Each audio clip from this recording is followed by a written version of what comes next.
Hello students, this video is for class 7 physics. In this video I am going to continue with the chapter that I have started with you people, that is the heat. So let's just continue with our chapter. So next we will start with the topic of evaporation. Now what is evaporation? According to the definition, if we'll go, then evaporation means the water from the water surface or water bodies like pond, lake, ocean, sea. So from these water bodies, the water from these water bodies evaporates or changes to vapor due to the continuous heat coming from the sunlight. As a result of that heat, it changes to vapor state, okay, and goes up and forms the cloud. This is the thing. But evaporation, if we'll go, then we can see evaporation and boiling kind of same thing, but still they are different, because evaporation taking place in a larger water body or water surface, and it is taking a huge time. A lot of time it is taking. Suppose an entire day it is taking to evaporate the water. Boiling is a very faster process.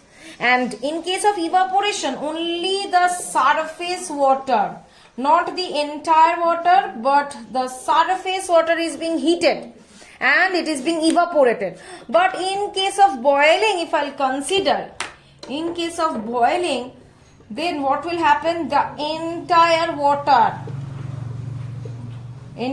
water of the pot is being heated.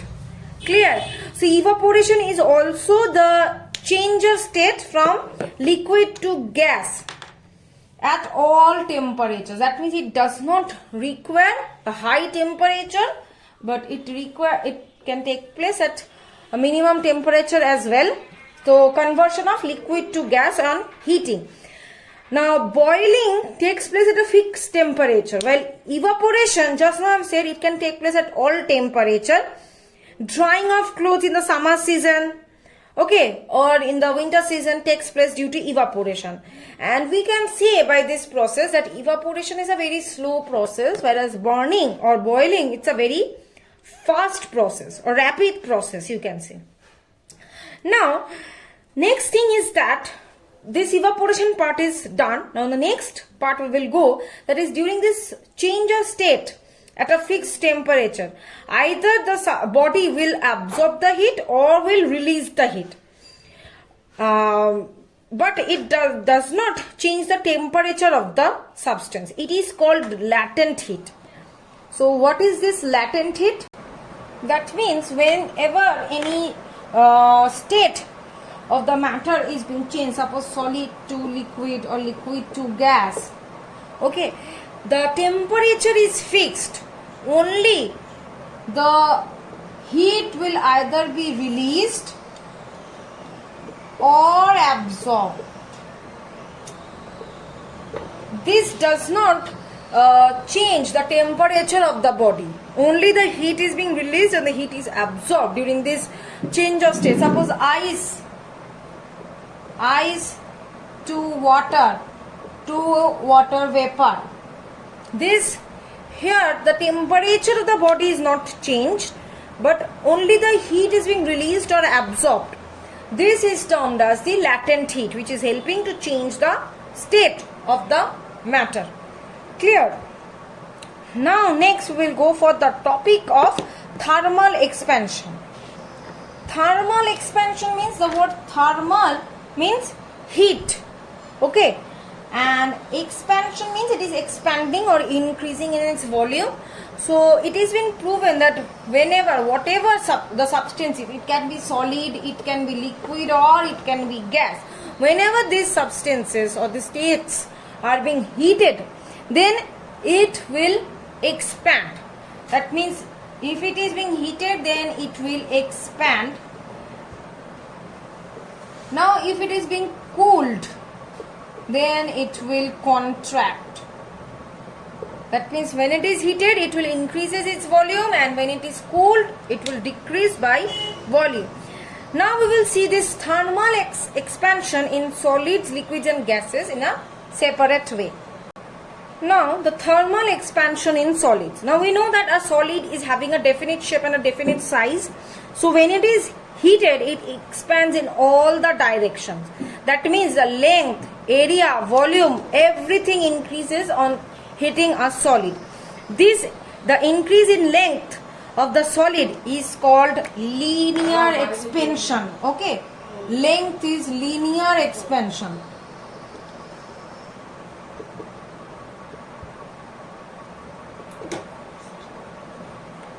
Now the increase in the area, when it is increasing, when the area is increasing, then it is termed as superficial expansion. These terms are very important. And when the volume of the solid is increasing, then it is termed as cubical expansion.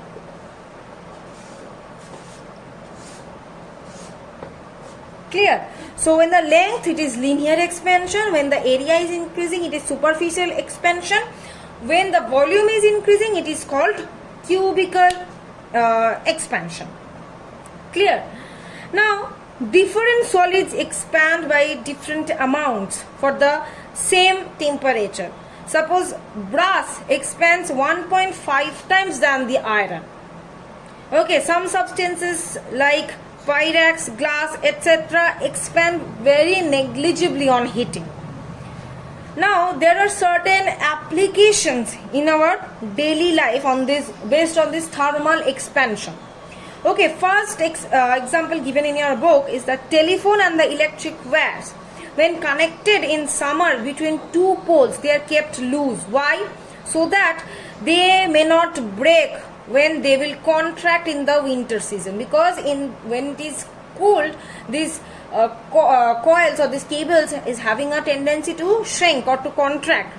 So if they will give that end-to-end amount of wear, so there is a chance that during winter season those wires can break, okay, when they will shrink.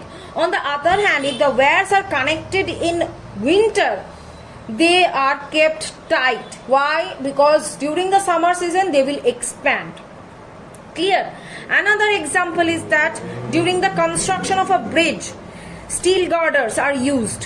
Why? Because one end of the girder is fixed into the concrete or brick pillars and the other end is not fixed, but it is placed on rollers. The reason, that means why it is done, that if there is any rise or fall in the temperature of the atmosphere, the girder can freely expand or contract and it will not affect the pillars. If it will affect the pillars, then the bridge or that construction can be affected. Next is that wooden wheels of the bullock cart are fitted with iron rims, iron bars actually, the small tubular structures. So to ensure the tight fit, the rim is made slightly smaller in diameter than the wheel. Now this iron rim is at first heated, due to which it will expand. Now this heated rim is then fitted on that wooden wheel. Now when the rim cools down, it contracts and makes a very tight grip on that wheel. Clear? Another example given, a cement floor is not laid out in one piece. Why? Because it will crack due to expansion in summer and contraction in winter. On the other hand, the floor is laid in small pieces with gaps in between to allow the expansion during summer. Clear? Next is that the rails of that railway track is made up of steel. Now while this railway track is being placed, a small gap is left between two successive lengths. Why? So that during summer it will expand, otherwise it will collide and the track can be disoriented, which may lead to various accidents. Next is that a bimetallic strip which is consisting of two rods of same length but obviously of different materials, riveted together, is commonly used in the thermostat. What is this thermostat? What is this thermostat? It's a new term. What is it?